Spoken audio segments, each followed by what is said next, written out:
Welcome to S9 TV. ముందుగా headlines చూద్దాం.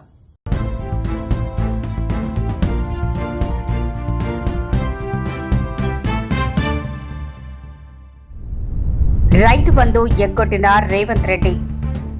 వికారాబాద్ లో స్పీకర్ గడ్డం ప్రసాద్ కుమార్ ప్రచారం. పరామర్శల పేరిట రాష్ట్రంలో విధ్వంసం సృష్టించాలని జగన్ చూస్తున్నారు. జగన్ పాలు వెన్న లేకుండా నెయ్యి తీశాడు. అసలు వీళ్ళు వచ్చిన తర్వాత 2019లోని నామ్స్ మార్చేసి పాలు ప్రొక్యూర్మెంట్ అవసరం లేదంట. మరి పాలు ప్రొక్యూర్మెంట్ అవసరం లేకపోతే నెయ్యి ఎక్కడి నుంచి తీసుకొస్తారండి? అక్కడే పెద్ద ల్యాబ్సెస్. అంటే కొన్ని సందర్భాల్లో వాళ్ళు చేసిన పాపాలు చూస్తా ఉంటే తిరిగి అరే పాపం అయిపోయింది అని చెప్పి లెంపలేసుకోవడం మానేసి మళ్ళీ బయటకు వచ్చి తిరిగి చంద్రబాబు నాయుడు గారి మీద, పవన్ కళ్యాణ్ గారిని, లోకేష్ బాబు గారిని క్షమాపణ అడుగుతారు. వీళ్ళు తిరిగి క్షమాపణ అడుగుతున్నారు. ఇదేం దౌర్భాగ్యం అర్థం కావట్లే అని ప్రజలకి తెలియాలి. మేమేదో రాజకీయ విమర్శలు చేసేసో రాజకీయాలుగా మీకులాగా బూతులు మాట్లాడేయాలో అలాంటి మేము అనుకోవట్లే. మా నాయకుడు ఒక నిబద్ధతతో మమ్మల్ని ముందుకు తీసుకెళ్తున్నారు. కొంత నిబద్ధత మాకు నేర్పించారు. కొంత నైతిక విలువలతో రాజకీయాలు చేయడం నేర్పించారు. ఈరోజు మేము ఏదైనా ప్రజల ముందు పెడతాం. ప్రజలే దానికి సమాధానం చెప్పే పరిస్థితి రావాలి. నేను మళ్ళీ కోరుకుంటున్నా, దీని మీద ఇలాగ ఎవరైతే రాజకీయ నాయకులు పరామర్శల పేరుతోనో ప్రదర్శనలు చేసి 6 గంటలు, 7 గంటలు, 9 గంటలు ట్రాఫిక్ని ఇబ్బంది పెడుతూ ప్రజలను ఇబ్బందులు పెట్టే పరిస్థితి వస్తే వీళ్ళ మీద ఎలా చర్యలు తీసుకోవాలనేది కూడా న్యాయ నిపుణులను కూడా అడిగి తీసుకుంటాం.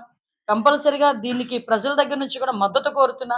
ఎందుకంటే ప్రజలు ఎవరు కూడా ఇబ్బందులు పడకూడదన్న ఒకే ఒక ధ్యేయంతో మేము పనిచేస్తున్నాం కాబట్టి ప్రజలందరూ కూడా మాకు సహకరించాల్సిందిగా కోరుకుంటున్నాం. Thank you. ఈ వాళ్ళల్లో కాంగ్రెస్ అత్యధిక సీట్లు గెలవడానికి అవకాశం ఉంది. ఎందుకంటే ఈ రాష్ట్రంలో ప్రజాపాలన రేవంత్ రెడ్డి గారు ముఖ్యమంత్రి ఆధ్వర్యంలో మంచి అభివృద్ధి కార్యక్రమాలు, సంక్షేమ కార్యక్రమాలు నడుస్తున్నాయి. ప్రజలు రేవంత్ రెడ్డి నాయకత్వాన్ని నడుపుతున్నారు.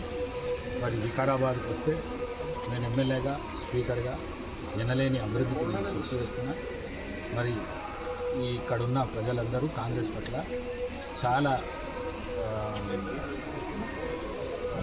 నమ్మకంతో వేయాలి అనే దాంతో ఇది ఉన్నారు. నేను ఇప్పుడు 24వ వార్డులో శ్రీమతి జయప్రద ప్రతాప్ రెడ్డి గారి ఎన్నికల ప్రచారంలో కూడా దిగుతున్నాయి. ఎక్కడ పోయినా కూడా ప్రతి ఒక్కరూ ఒకటే మాట చెప్తున్నారు, పార్టీకి సంబంధం లేకుండా మేము కాంగ్రెస్ పార్టీ అభ్యర్థులను గెలిపిస్తామని చెప్తున్నాం. ఇది చాలా సంతోషకరమైన విషయం.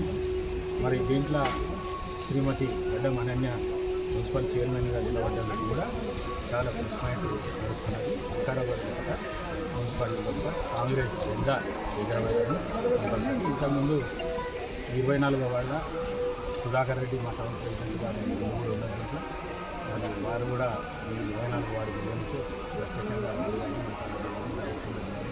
సుధాకర్ రెడ్డి కానీ ఇంకా చాలామంది నాయకులతో కలిసి కృషి చేస్తున్నారు. కూడా శ్రీమతి జయప్రద ప్రతాప్ రెడ్డి 100% ఇక్కడ గెలుస్తున్న నమ్మకం ఉన్నది. 34 వార్డులలో ఇంచు 28 నుంచి 30 వాళ్ళు గెలిచే అవకాశం ఉన్నది. నేను తెలియజేస్తున్నాను. ఇక్కడ రైతులే కదా వ్యవసాయం ఉన్న వాళ్ళు ఉన్నారా? ఇప్పుడు కేసీఆర్ ఉండగా రైతు బంధు, గా కరోనా వచ్చినా రైతు బంధు పడ్డదా పడలేదా? కరోనా వచ్చినప్పుడు కరోనా వస్తే కూడా ఊకోలే కేసీఆర్. మీకు 10 కిలోల బియ్యం పంపిండు నెలకు ఫ్రీగా. 2 ఏళ్ళలో 3 ఏళ్ళలో ఇచ్చిండు. ఇయ్యలేదా? కరోనా వచ్చినప్పుడు బియ్యం ఇచ్చిండు, 1500 ఇచ్చిండు. కరోనా వస్తే మా ఎమ్మెల్యేల జీతాలు బంద్ పెట్టిండు, ఉద్యోగస్తుల జీతాలు ఆగబట్టిండు. కానీ రైతులకు మాత్రం టైం మీద రైతు బంధు పైసలు వేసిండు. ఏలేదా? మరి రేవంత్ రెడ్డి వచ్చినాక రైతు బంధు పడుతుందా? ఏమన్నాడు? కేసీఆర్ 10 ఇచ్చిండు, నేను 15 ఇస్తా అన్నాడు. 15 లేదు, నా 10 లేదు. ఇప్పుడు 2 పంటలకు ఎగ్గొట్టిండు రైతు బంధు. ఇప్పుడు మొత్తం 5 పంటలు అయినాయి. 5 అయితే 2టికి పడ్డాయి, 2టికి ఎగ్గొట్టిండు.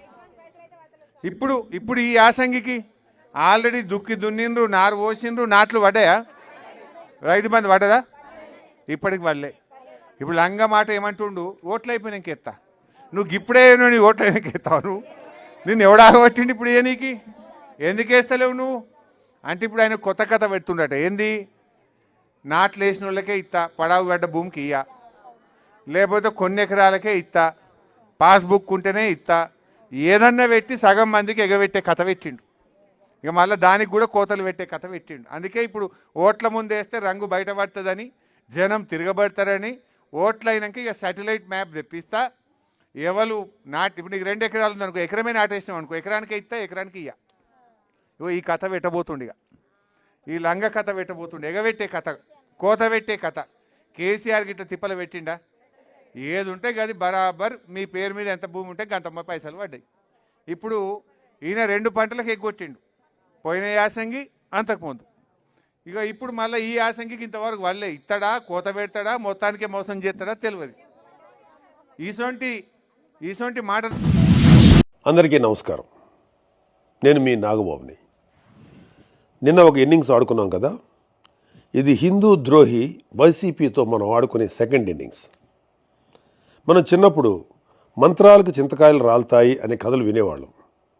కొందరు సిద్ధులు నీళ్లలోంచి నూనె తీశారని, దాంతో దీపాలు వెలిగించారనంటే ఒకప్పుడు నేను అస్సలు నమ్మేవాడే కాదు. కానీ మన జగన్ బాబా అనుకో పాలు వెన్న లేకుండా నెయ్యి తీశాక అవన్నీ నమ్మక తప్పట్లేదు. అసలు నేతిలో నెయ్యి లేకపోవడం ఏంట్రా అని జుట్టు పీక్కుంటున్నారు కదా. చూద్దామండి. ఒకళ్ళని చాలా మంచి హెల్దీ, హైజీనిక్ అండ్ ఆర్గానిక్ భోజనం వండి పెడతాను అని చెప్పి ఇంటికి పిలిచి, అందుకు చాలా డబ్బు కూడా తీసుకొని, మార్కెట్లో చీప్గా దొరికే నకిలీ బియ్యం, కెమికల్స్ నిండిపోయిన సరుకులు, ప్రమాదకరమైన ఎసెన్స్తో ఉన్న పచ్చళ్ళు లాంటివి వేసి భోజనం పెట్టి, ఏదో ఒకటి భోజనం అయితే పెట్టాను కదా, భోజనం పెట్టకుండా మోసం చేశానా అని దబాయిస్తే అలాంటి వాడిని మీరు ఏమంటారు? నేనైతే వైఎస్ఆర్సీపీ నాయకుడు అంటాను. ఇంకా కరెక్ట్గా చెప్పాలి అంటే వైఎస్ఆర్సీపీ హయాంలో టీటీడీ చైర్మన్ అంటాను.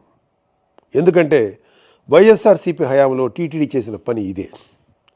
చుక్క పాలు కానీ బొట్టు వెన్న కానీ లేని ప్రమాదకరమైన కెమికల్స్తో ఫేక్ గీని 60 లక్షల కేజీలకు పైగా స్వామివారి డబ్బుతో కొని ప్రసాదం తయారు చేసి భక్తులకు పంచిపెట్టారు.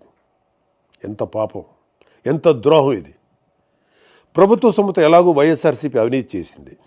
స్వామివారి టీటీడీని అయినా కొంచెం నీతిగా నడిపి ఉండొచ్చు కదా, ముఖ్యంగా ప్రసాదం లాంటి విషయాల్లో. ఇదేదో సాక్షి లాంటి పేపర్లోనో ఛానల్లోనో వచ్చిన న్యూస్ కాదు. సుప్రీంకోర్టు ఆర్డర్స్తో నియమించబడ్డ స్పెషల్ ఇన్వెస్టిగేషన్ టీం సిట్ 1.5 సంవత్సరం పాటు దేశం మొత్తం తిరిగి జల్లెడ పట్టి కనుక్కున్న విషయం.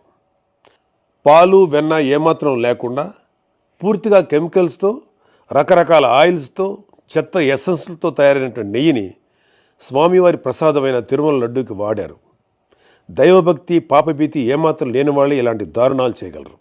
ఇంతటితో వార్తలు సమాప్తం. మరిన్ని అప్డేట్స్ కోసం చూస్తూనే ఉండండి S9 TV న్యూస్.